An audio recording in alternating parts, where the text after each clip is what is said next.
Ndine Bishop Ivan Wanda ono nno musajja wa Katonda musumba wali ku life empowerment life transformation luwampa n'ennya eryokubiri gaali abiri life transformation okay life transformation center wali ekisubi esangwa wano ku ludda Entebbe ku ludda lw'Entebbe bumanyifu nnyo ate ono era mukulembeze w'ekimu ku bibiina ebitaba abalokole mu ggwanga ekya COP ye mukulembeze waakyo ate musajja muyivu ddala ate musomesa baliso batujeregereza nti abulokole tubadde twasoma naye ono muyivu ddala era abaana bayise mu mikono gye basomesezza bayitirivu ddala nga nze omu ku bo kaakati bwe mba muleese manya nti mwesiga kaakati bw'oba wateekateeka senior investigator nga yatudde wano kitegeeza nti oli ddala musomesa wa ddala musomesa wa byafaayo wa history naye kati yagala ebyo nabiwummula naye nga ebyafaayo kafulo emanyi bulungi nnyo n'ebigenda mu maaso mu ggwanga tuba naye wano twogere ku bigambo ebiwerako mu ggwanga lyaffe bityo nja tumaliza ku kitubaddeko ekya palamenti yaffe manyi tugenda mu kulonda kati okwa 2026 naye tulina challenge nti abavubuka bano kati beefuze ebyobufuzi ate si byabufuzi byokka beefuze n'ekkanisa kubanga bw'obanga osumba ekkanisa nga tomindinze about the youth then oli mu buzibu sensa sene yakakolebwa yalaze nti abavubuka kati bangi nnyo kitundu kya ggwanga sina kitundu 50% bali wansi wa myaka 18.5 okay then ate nolaba nga 22% bali wansi wa myaka 32 kitegeeza nti abavubuka bitundu 7 ku 100 bavubuka kati bwoba opulanga kebeere ekkanisa kebeere eggwanga abavubuka no tuba underestimatinga tukoze tutya okola nti abavubuka no tubakyusa bategere nti omubaka wa parliament alina kubaga mateeka alina okuba nga asobola okulobingira ekitundu okulondoola bagiti y'eggwanga n'okubakiikira obulungi si kulonda anakuba ndongo mu parliament. I think investigated ensonga ya parliament n'okulonda ekisooka bavubuka betulina eggwanga lino twagala okwebaza Katonda olw'emyaka 4 egy'obufuzi bwa pulezidenti ngenda nemuwulira nga abayita bazzukulu mu myaka 4 eggwanga lifunye omulembe n'omugigi gw'abavubuka ogw'amaanyi. Ekyokubiri ndowooza kusomesa kuva mu mirembe gya UPE abaana basomyeko naye ekintu kye twerabira mu kusomesa abaana baffe twerabira okubasomesa values. Education yeffe okuva yali commercialized gundi one of the professors in Makerere yagamba we lost our education when we commercialized it. Kati okuva commercialization bwe yayingira okimanyidde ddala nti n'omwana yeesimba okuba prefect mu primary agenda n'akuba posita n'agula swiiti n'awa banne abazadde nga bakiwagira. Omwana oyo bw'atuuka ku member of parliament kiki aba alowooza alowooza okufunamu. Ekyokubiri ekizibu kye twafuna nti okuva parliament yaffe etandika abantu bagirabira mu ssente ezinaavaayo tebagirabira mu mirimu gya constitution egirambikiddwa mu constitution ndo omukiise wa parliament bino byaba agenda okola bo balaba nti bamusindise kulya njogera ya Buganda akuwa obwami akuwa kulya kati eyo attachment abantu batandika okulowooza nti tumuwadde emyaka 5 gy'okulya neffe tumuliddeko ki kati omuntu yenna avaayo ng'asobola okumuwa ssente omwana awa akalulu akuba akalulu ye tanoonya quality y'omuntu agenda omukiikirira. Ne bw'oba otambudde mu butambuzi n'ogenda awo ku stage ya bodaboda awo ekisubi oba kalulu kyakaddako awo ngodde kitala bw'ova kitala waddako okyawo oddako nkumba n'oddako bayita waliwo before nkumba waliwo katundu ako bakayita kale Garuga stage ngodde Garugaawo nobanga batambulatambula bannange nze Bishop Ivan Wanda njabaka wa parliament bwa Busiro South abantu wena tubiwulidde otwaddeyo kakyako okulya can you imagine abantu n'abalonzi benyini yakana kubuuza bikwatako nti sebo gatukolera ki onokikampa otulekeddeyo kaki ekisaawe bakolerawo bwa honorable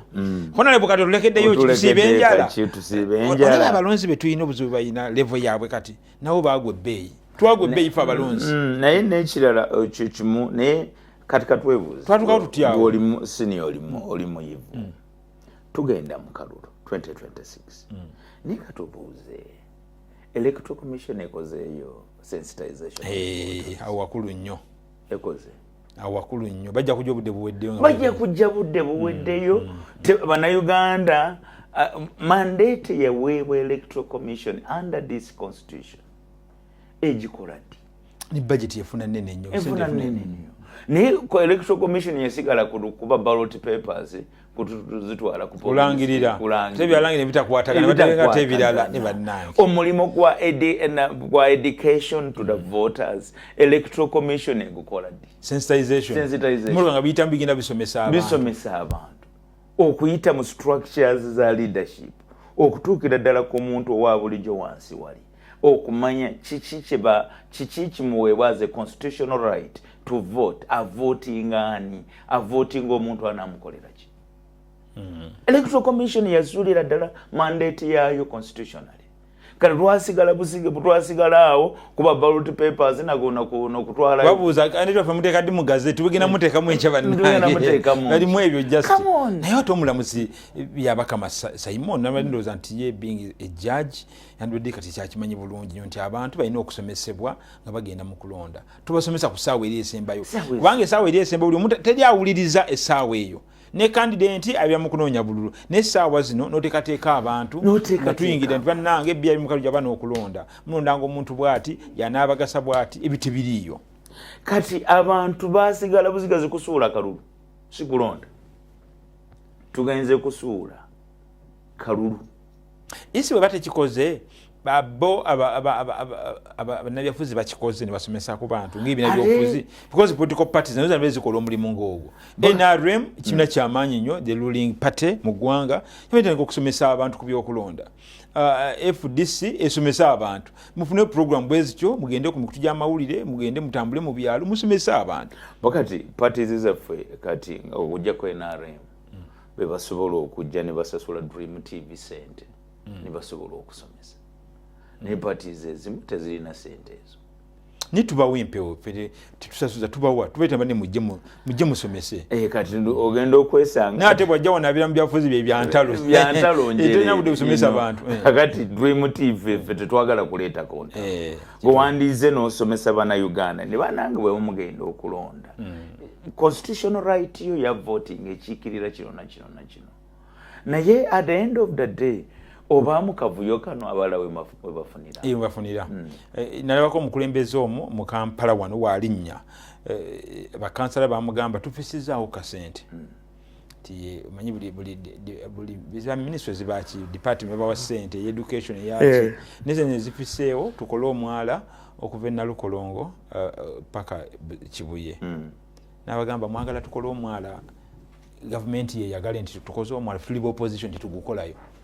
kubanga mukavuyo bafunira kati go government ekoze emya nenga sente weziri ne leader bagiti tuguza ntugukola government yebesiko walinga can you imagine kati abalonzi bone babera mu myala mu Kampala wano kubanga kutwagala kukola government yebefunamu nate government yefa abantu so ndoza nti obutasomesa abamu bafuna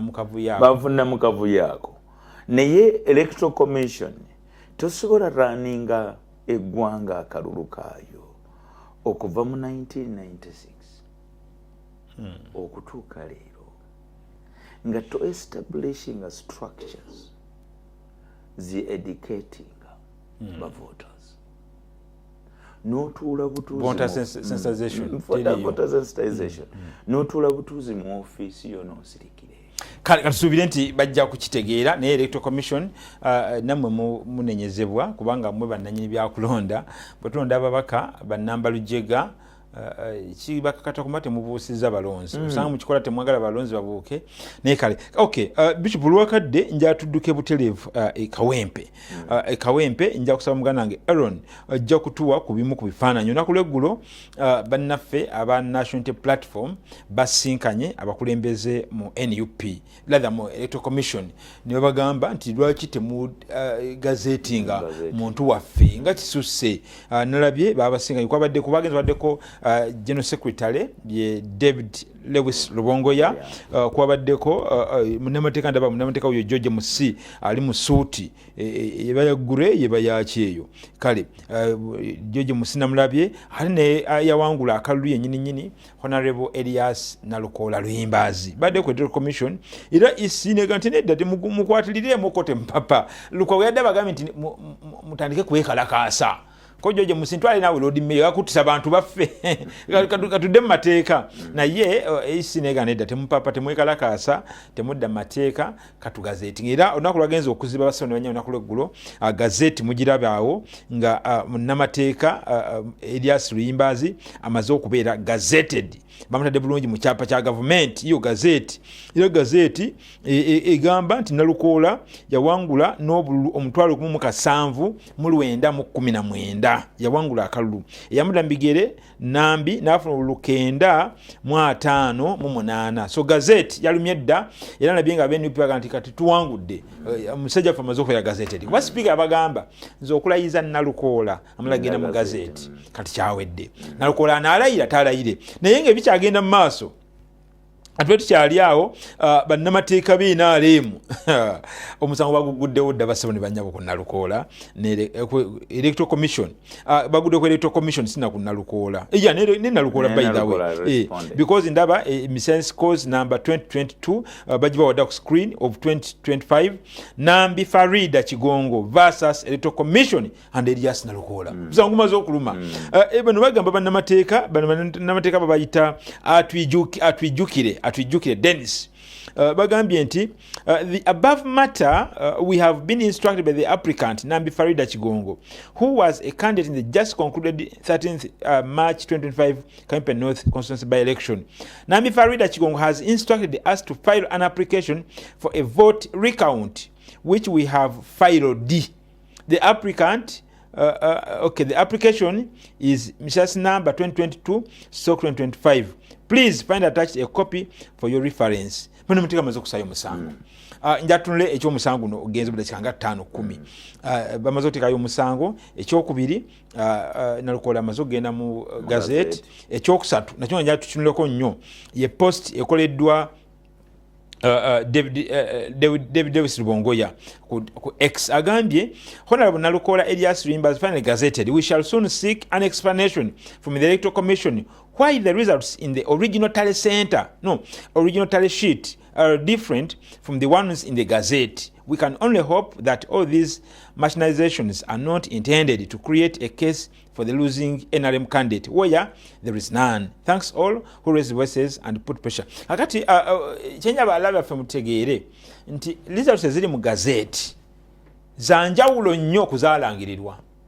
Isize yataddeyo bano bagambye mu gazeti nti Nalukoola bamuwadde obululu omutwalo 1719 Nambi nafuna obululu 958 kyokka bwogenda mu results ezaalangirirwa Nalukoola obululu omutwalo 1764 Nambi namu obululu 8593 njatunule ku nsonga ezo gazeti omusango gwa NRM ogwa Nambi ne results zitakwatagana kikyolaba mu ekyo Nalukoola alayira talayira yanza Moses okusinziira ku gazeti Nalukoola alina okulayira naye botunuulira wasipika eki yasaba kyokka abiri mu gazeti nze mulayize leero nakuba ebirayiro ayinza obikuba leero lwakubiri ayinza obikuba naye kikyalimu kalumanywera akyali kubanga eyo order eyo gyolabye ya application eyinza okuleeta order bagala vote recount kuda mukola bulungi bayinza okuleeta court order oyinza okulayiza omuntu nga bagenda tudde mutwala obululu bayinza okuleeta court order ne bagamba nti temumulayiza okutuusa nga obululu buzeemu okola ki ebizunno bizze kakati ate obululu wekaza akola boxi bazisamba kati buna nakande kawembe fuse kawembe kakati boxi bazisamba teziriiwo kubanga twagala okwebuuze katwebuuze nga bwokireza obululu byekawembe bino bifuse namulanda ye electoral commission declaration forms ze baawa Rubongoya ze yagatta nga zikwatagana n'obululu bwe baafuna declaration form kyendala gye baakosezza okuwanambya obululu kukiwebuuza in fact nambi nawadde mulaba ng'agamba nti nze isi yankubira essimu naye nga munnange tuzemu ne tugattagatta muno buli twakodde birala kati weeyongeddeko naye ng'olwedde returning officer yalangirira dda declaration forms zibeere DR zibeere eri ziba mu field kati ekibuuzo isi yagasse ki ekirala yakozesa declaration yo NUP complaining yo yagatta ki NUP mbona yo yagatta ebyayo yo yafuna ki yechi yakola yakwata declaration form ziri ezaali mu field negatta yo yagatta ki yagatta obululu bwonna obwava mu field nefuna bwayo yafuna ki nanti kitwabuuza zizaze tunaza isi ine nkadde n'empya bagala ate mu mateeka isi yokka yerina obuyinza egatta obululu obutuufu ana bali balina telesente yawe ye mutetegerekeka tulaba nti nambi alina good case very good case ko kati isi etansokuwagana building isi yenyini tebina bino egenda mu tufu yebiru isi egenda kukkiriza nti tetwakola mulimo bulungi tuddemu nange kyendabe kati nalukola yandikoma kumunaabo nalukola alindeko okutumya esuuti alindeko okutumya esuuti yeteeketeka okaddamu bannange because kati vote count gye basabye abenaalemu naye abenaalemu balaka bali serious balemeddeko olw'ensonga nti bamanyi mu byonna bye baakola akalulu ako baali balina okawangula nabo omukulu agamba yateekamu sente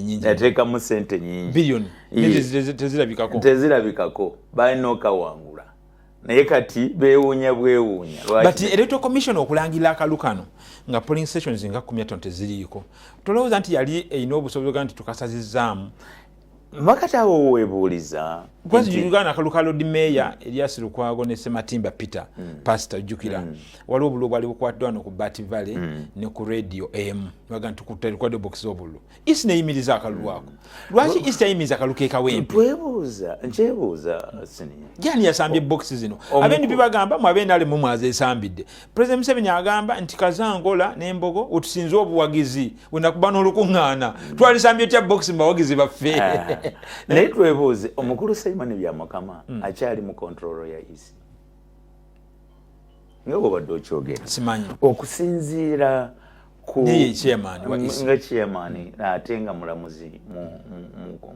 oba yabikowa ko wadde musajja watwagala bikowa wadde wano kasajja wadde kasajja mati akanze nako okwewula yabikowa tebasobola gamba and polling stations 15 tezironze oba tezibaze bululu bwazo nolangirira akalulu wakiri ekyo kyokka kikumala ogamba nda akalulu tujja kaddamu kubanga naye president ng'agamba nti abalonzi abatalangira bali 5,000 kyokka nolangidde yawangudde ku 1,700 giyeetano gyali gyani ebanaye byefuzi by'eggwanga lyaffe obviously byaseseza wali ogundi gwe nabadde mpulira member of parliament nga NRM register erimu 9,000 yekawempe kati nga yeyeebuuza abo lwaki tebalonda kubanga nolyawadde bulukende 8,000 gyalagawa lwaki tejalonda NRM register ntuufu so singa koti ode bateze speaker ayinza ogenda maaso n'okulayiza singa koti ode bateze naye oli omusango gyeguli ate speaker ayinza ogenda maaso okola ki okulayiza Nalukola Elias Luyimbazi n'abanga agenda kuweereza banakawempe North mu bbanga ly'emyezi gy'abasigaziza n'endabyo tuli bingi nnyo NRM teyinza kuleka musango musava let me tell you guys kuno musango musava nnyo olaba nti isi yalagajjalamu yakureatinga loophole okay byandigisobyeko ne kanti tukayimiriza teri yalejja ginenya ne ugenda maaso n'okulangirira kuba ne ndabye ne Lubongo yage naye mweriza tuze mutuwadde zino zitakwatagana mwalibanga mukureatingire ba NRM kuteba mu katimba kakalu baba creatingidde omusango musava kale tunadulira taddukira ndulu naye kye kimbategeeza Nalukola is already gazetted kyokka ne NRM taddeyo musango Nambi Farida nedda ssebo tuddemu tubala akalulu kati kye twebuuza leero Nalukola alayira enkya Nalukola alayira kulokuna Nalukola alayira oba babiyimiriza abaddemu ye banaabala akalu banaabala batya boxes ezasambibwa siru zikyaliko siru tezikyaliko kubanga tawo ne nupo yeetaaga okuddeebuuze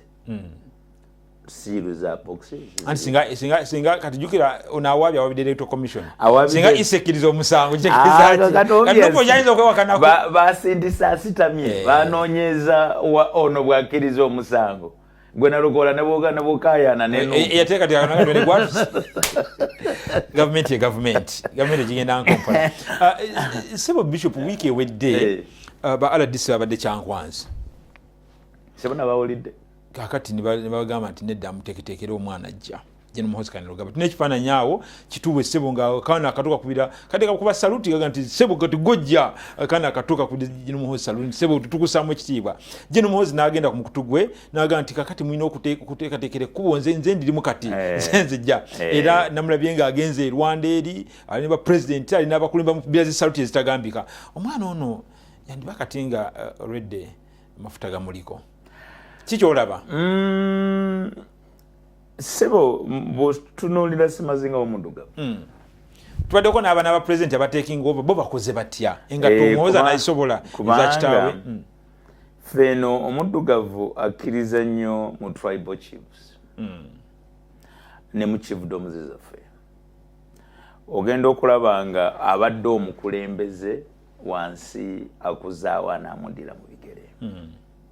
kyabwa Katonda kiyinza okuba nga mu Bayibuli ojja kisangayo naye ate oluvannyuma ojja kukizuula ne Katonda yaleeta mwana we yekijja ne Katonda yaleeta mwana we Yesu agenda gw'odira okulokola abantu si kipya ojayinza okisanga ne bodda mu lunyiriri lwa Alooni ojja kusangayo abakabona nga bajjiraawo okutuusa ndowooza okutuuka ku mulembe gwa Eri Katonda wakyusiza obwakabona n'abuuza wa Samwiri naye nga kiri kyandibadde nnomo singa omuntu ajja ajidde in a populace vote ndi Bannayuganda bonna bamwagala tetugaana mwana akuze tumulaba omwasomedde wano ewange ekisubi tumulaba ne buddo yaliko yize budoni singa ayise mu mitendera egifuula omuntu omukulembeze tekyandiganye. He's a citizen of this country. He has a right to vote and to be voted. Naye katwebuuze kino ng'oggyeko ba RDC okutuula gye baatudde nibasendere bya NRM kiri is it a popular vote over Ugandan? Kubanga omukulembeze tabeera wa NRM abeera wa ggwanga lyonna Uganda. Kati nze ndowooza tukola nsobi kwata omwana bw'aba alina obusobozi kumuzza mu RDCs. Twandibadde tuguroominga omwana okutegeera ndi Uganda y'Abannayuganda bonna. Ate bwe mba nga mpulira neetaaga bukulembeze, I seek the vote of all Ugandans. Naye bwe tutandika ogenda nga Bannayuganda tubatwala for a ransom, kijja tukola bubi. Mbadde manyi nti bali mu RDC bajja okuyamba because bali mu bantu ne basentebe ba NRM be bagenda okukola kyogamba then bamwaniveiringe eri abantu. Naye is the right procedure. Ne Uganda as a democratic state tetuli mu hereditary state into busika tusikira busikizi. Nubodda mu ba RDC nubodda mu ba chairman ba movement ku district bakiikirira the Ugandan vote. Kubanga ba RDC they are appointed by the president. By the president, yeah. This is not a popular vote of Ugandans. The chairman by LC5 balondebwa, but they can't represent the popular vote. Anti-popular vote mbadde menti gitugenda mu maaso eyo. Gitugenda mu maaso songa lwaki saagala. Era mulabye ku post ye X agambye mwenna aba PLU mwesimbewo mu bifo bya NRM kubanga tuli ba NRM. Bukati okwagala okubuzaabuza bannayuganda PLO y'obwejja yonna twagiraba it's a split of the NRM eyaddiiri kati bakomyewo bakomyewo badde mu kibiina kyabwe kubanga eri yali pressure group ng'egenderera ndowooza bayagala okumanyibwa nabo ndowooza n'ekigendera kyali ku counteracting influence ya NUP tekyali nti balina olugendo lwonna. They never had any vision, they never had any objective. Bali pressure group counteracting influence ya NUP kati bwe baba bakomyewo mu movement then omwana bamuze mu structures za movement erajja tumulabe nga akula tulaba muweko n'obuvunanyizibwa oba ssentebe wa NRM wa Kiso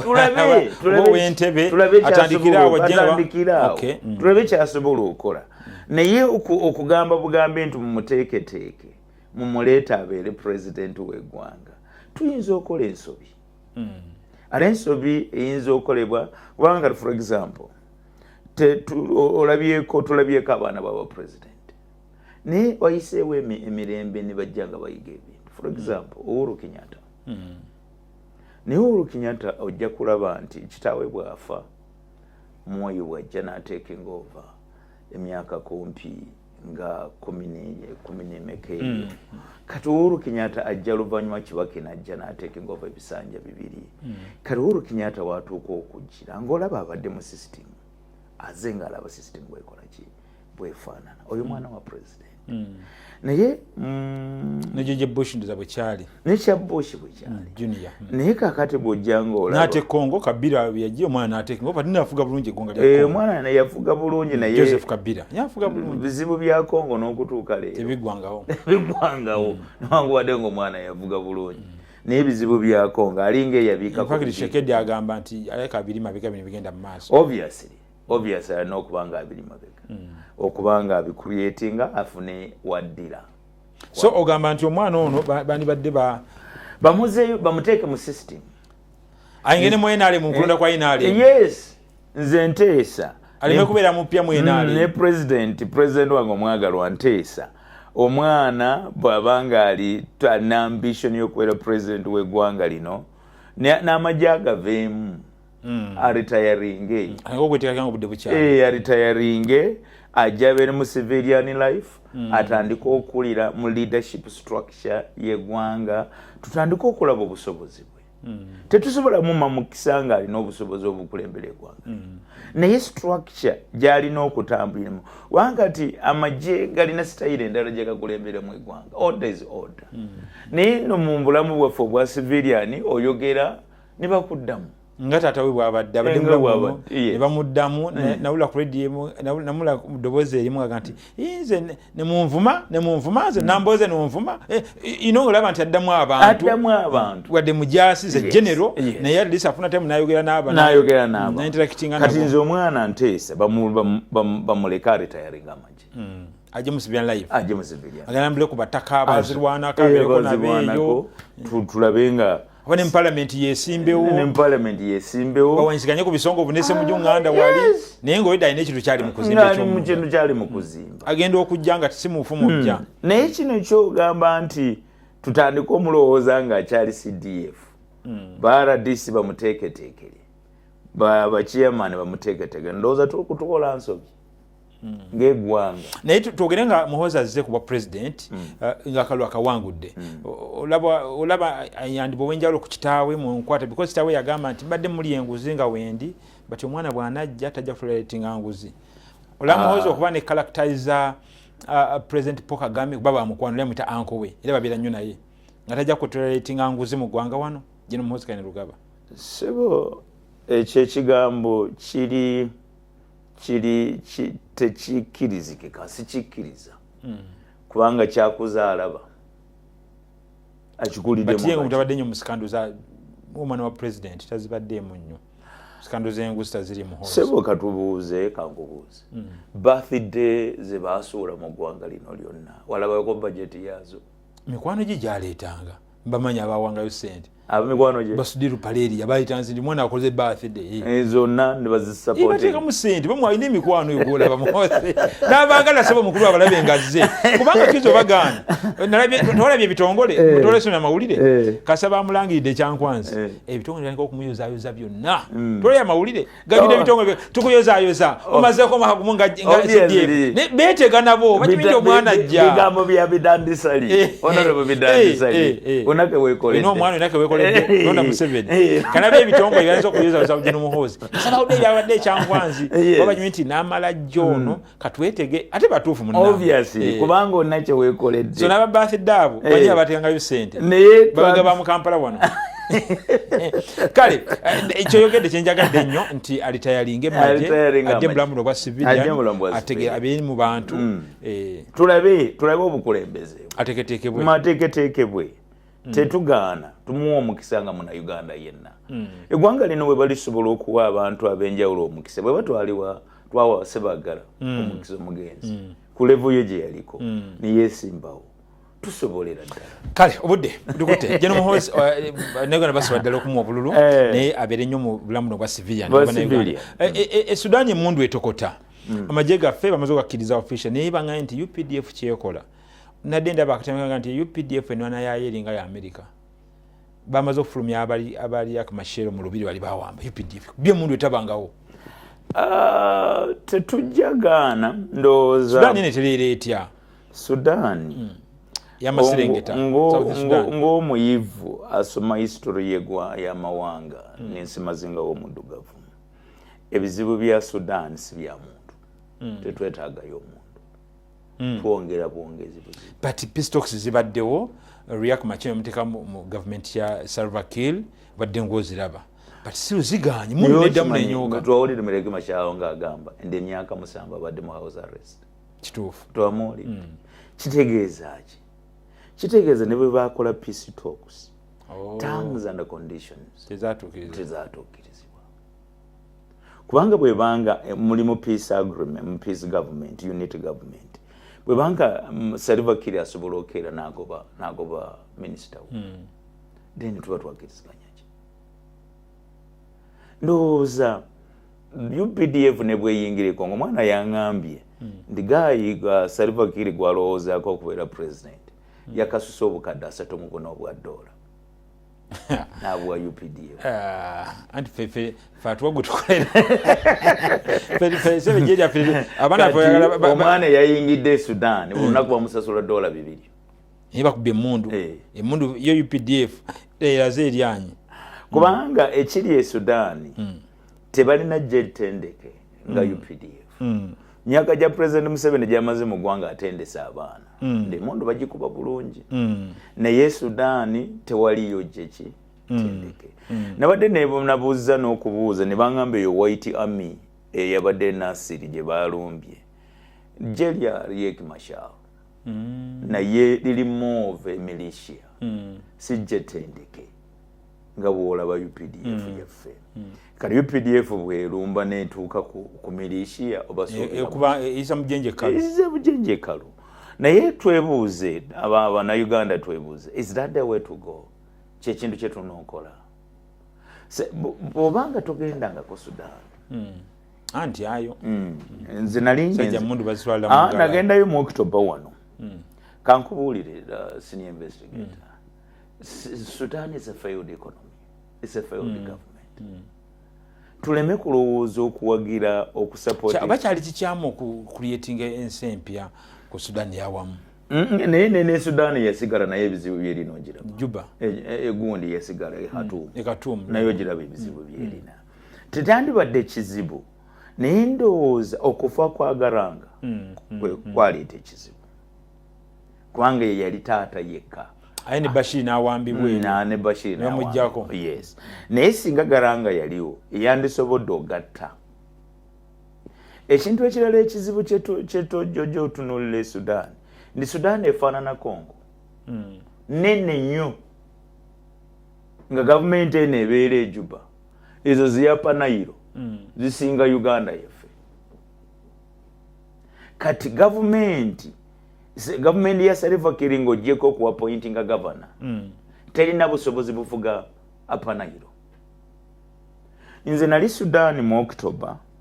nensanga abajaasi n'abantu abenjawulo ne bagamba ebitundu ebimu gavumenti tevugaayo. Ne bw'okwata omusibe tonawe ogenda musibira tewaliyo komera. Amakomera lye balina liri eno e Juba mu bitundu ebimu beefuga bwokka. So otunuulira eggwanga lya South Sudan nze ndowooza President Museveni mu myaka gy'amaze ne ba heads of state mu East Africa ndowooza East African community undertakes a very very deep initiative okudealinga n'ekintu kya South Sudan. Riek Machar ng'akyaliyo ne Salva Kiir East African community bali nnyo mu byabutale common market bwe bali tebali nnyo mu ebyo ndowooza. Mwebali kubanga bayingira mu East African community mwebali. Anti ngamba East African community eri nnyo mu bya common market. Lulito walabye ekyabadde Congo gondi yakoze atya Ruto teyakuba amasimu. Ni bamugambye yamala biseera nabyo meeting yabadde ya Shekedi ne Kagame yabadde kata. Kubanga eno yajema gondi Zegedi yagaana ne Kagame mwenyewe n'agaana. Naye Salva Kiir ne Machar basobola okukkiriza kubanga meeting za Tumaini ezibadde zigata government zabadde nayo. Ekyo kitutwala ku Captain Traoré Ibrahim kyatandise captain ne president wa Burkina Faso era afuuse ensonga essaawa zino. Trump yamuyisa nga sijja kujjawo sina kitweteza abazungu. Fenga Africa tusobola okwegatta netufuna ejje eryawamu netuba united nakitwetaza abazungu. Captain Traoré afuuse ensonga bamutuwekawo ku screens affe. Captain Traoré afuuse ensonga musayi mutono ya taking over eggwanga lya Burkina Faso. Ekyo twetaaga tusobola okwemalirira tusobola okweyimirizaawo fenga Abafirika. Tulowooza nti singa African Union nebaddewo yatandikibwawo emyaka gyeri egyedda singa yali yakola pusinga ng'ebaddewo kuba nonna bagambye nti Ibrahim Traoré nothing to stop me from uniting Africa.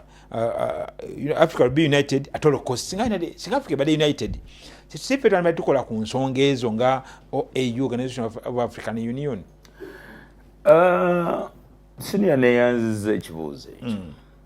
Batwe ddala nzanga tunaba kwanukula dakika ng'emu tufune obutambi bw'otuzanyirako nga bubiri ku Kyafrika then Bishop Nyamwezi dakika nga 3 zokka amalirize tuzanyira obutambi nga kamu tulabe ku nsonga y'okugatta Africa kikigamba. Soldier turned president shaking up Burkina Faso. Did you know this man went from commanding troops to leading a nation? All before turning 35. Let's break down some unknown facts about Captain Ibrahim Traoré. Fact 1. Youngest leader in the world. Born March 14, 1988, Traoré became the world's youngest head of state when he took power in September 2022. At just 34 years old, he led a coup that ousted Paul-Henri Damiba, and in just 1 week, he was officially Burkina Faso's 5th president. Fact 2. From soldier to head of state. Traoré is not your average politician. He's a seasoned soldier. A graduate of the George Namoano Military Academy, he climbed the ranks in the Burkinabe army and became a captain in the... Did you know Africa once had a leader so fearless that he refused foreign aid, cut his own salary, and even banned luxury cars for government officials? But in the Organization of African Union created on May 25th, 1963 in Addis Ababa, Ethiopia, was part of an effort to circumvent efforts by Kwame Nkrumah to build a single union of African states. And instead, we come up with an Organization of African Union that codified the colonial borders that were created by Europe in 1884 and 85. We have to be able to break out of this, but it's going to take revolution in order to do this. African revolution in order to do this. African revolution that will destroy imperialism and the world economy that's responsible for the growing immiseration of the masses of people around the world. Uhuru.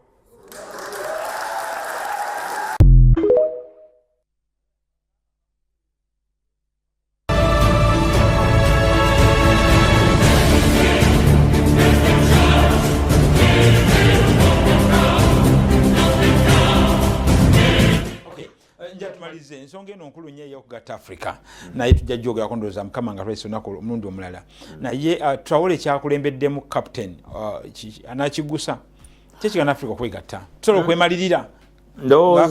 ndowooza nti ebizibu bya Africa bingi tetusobola but Africa ngagga on economic basis Africa na resources yali esobolera ddala mineral resources Africa zeziriisa eggwanga ensi yonna naye bw'otunuulira challenge gye tulina bwe twogera ku unity kale gwe njagala otunuulire the whole of the Maghreb region abo basiraamu beereere then come down south of the Sahara you find the Christian movement now ekiraba ekyo bw'otandika okutuna the anglophone the francophone bonna balina systems ezanjawulo ogenda otukka okudemystifying ebyo byonna osobole okubaleeta awamu okubeera eggwanga it's hard to be ekirala bw'ojja n'otunuulira for example bwe tudda mu mirembe gya Nkwama Nkrumah when the OAU was being formed because that was a struggle for the independence of Africa. Nkwama Nkrumah bakola sacrifices for other nations to become independent. Bwata mirembe gya Nkwama Nkrumah, Kenneth Kaunda, Mulusu Banda, okwate movements ezo nozireeta Banyerere. Obalabandi, what was the uniting factor to them? Was the liberation of Africa to be independent from the colonial masters. Ekyo kyekyali kibagatta. Naye currently mu independence eno gye tulina even in the midst of the neo-colonialism ogenda okulaba nti buli kagwanga keewulira okitegeera Kagame bw'abeera mu ggwanga ly'e Rwanda mu butono bwalyo yeewulira amaanyi kati tasobola kulowooza nti yandibadde yeegatta ne Burundi. Eyo sovereign territorial status buli ggwanga lye yafuna nzibu nnyo okutuuka ku kiseera n'ogamba can we have the United Africa. Ekirala okujjako ng'ogenda creating a United Africa which looks like a federal state. Naye federal state mu kusinziira mu pride and arrogance and the prestige of those who want to fly their own jets across the nations of the world bawulira nga baluzinga their own power. So they will not be willing to give in to any united Africa. Bo baagala United Africa will remain. For example, when you look at a young man, 37 years, Traore, no, Traore achieved leadership jetugamba and leaders are born, not made. Omulaba nti passion gyalina, omulaba nti mu kaseera akatono bye yakakola mu Burkina Faso in terms of the economic recovery. Alaze a leader can do something. Now you cannot compare Burkina Faso to the Afro Union. Africa is too big than Burkina Faso. And you as a younger man, botandika okutunuulira by'oyagala okupasuwinga, it becomes very hard okubeera nti osobola kumatiza abakulu aba existence in their own territories for over 40 years. Nobaleeta awamu nobagamba let's create the Afro Union. It's a dead dreaming. Looks like it's a dead dreaming. It's a dead dreaming. Traore tamaleko, Captain Traore owa Burkina Faso tamaleko. That's a dead dreaming. He's just becoming Pan-African. Wa Sankara yakigezaako ne bamutana okumutta. No bakamwegeza. Ate gwanga lyeri muno bamwegeza. Bakamwegeza emirundi egiwera. Yagambye Trump sijja kujjawo. Yaganye kituufu. Why? Because Trump in a neo-colonial system bakutta. Bakutta. So mugezi mutuufu obutagenda naye na wano wenyini kuzemazinga w'omuddugavu alina okubeera careful kubanga ba agent ba America wano bawera. In fact America ensembyo ng'agamba nti n'abamu mu Africa abali corrupt leaders baganye tujja kwegattako. Nawulidde nti bamuwadde ne invitation okujja Uganda. Uganda janduza yegatte ne Muhoozi Kainerugaba. Ekyo kigatta ku Muhoozi Kainerugaba kubanga MK baagala kulaga bana Uganda nti leadership esobola kola mu style eno. Kale katuve wano Bishop Ivan Wanda tujja kweyongera ono historian kakafulumbya byafaayo musajja muyivu ddala tenga mubulizi wa njiri nja sebo tusibule tujja kutandikira awo songa ya Afrika yongazimuko twita okugitegeera ddala Bannayuganda abatulaba ku Dream TV twagala okubeebaza olw'okukeeranga ku makya nimubeera ku program eno twagala okwebaza presiding apostle Dr. Joseph Serwadda bangamba muzeeyo tulaba ku program eno webale kubeerako ate webale kuteekateeka Dream TV ne BTV okubanga eweereza eggwanga mountain ya media eno ng'ekkanisa tugyetaagira ddala ate nga twetaaga abantu abayivu okubanga ba advancing at the cause of the church. Njagala beebaza mwebale tuwuliriza mukama abeere nammwe olunaku olulungi mukama abambeera omukisa. Amina. Bishop Ivan Wanda Wildlife Transformation Center awali Kisubi nabategeeza nti historian wa byafaayo tujja kubanga naye tujja kufuna olunaku tumuleetinga tugee okuga ku nsonga z'eggwanga lyaffe Uganda ate era n'ez'ensi yonna. Nze Moses Mugalula the senior investigator nze mbadde ntudde wano